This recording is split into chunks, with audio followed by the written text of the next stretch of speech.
Hey everybody, I was just going to tell you about something that I had figured out.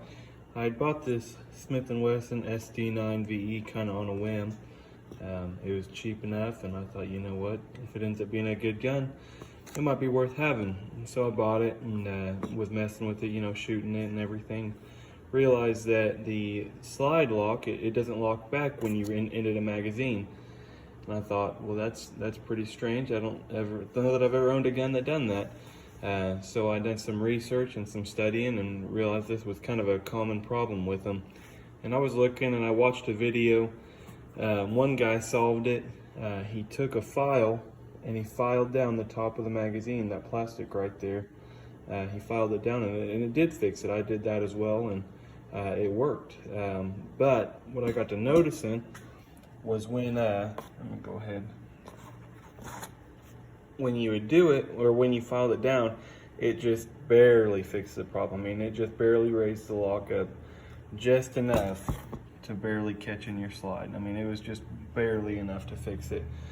And so I tried filing it down just a little more to get it right, and it did help, but it wasn't raising the slide lock up the way that I would want it to.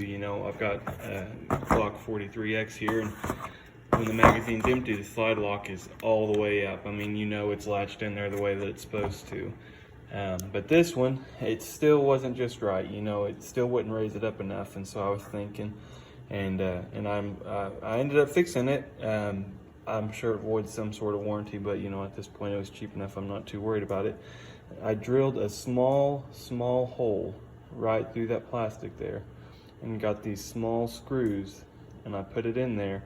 And I made sure the screw was in tight enough, so it's not going to come out on its own. And that fixed my problem. I actually had to, though, if you can see, the screw, the head on it was bigger than the plastic, so I had to file the edges of the screw down right there and right there. I had to file the edges down, so that way when the plastic goes on down in the magazine, it wasn't rubbing on the sidewalls of the magazine. And so that right there, that fixed my problem. I can show you. Let me go ahead, do this with one hand.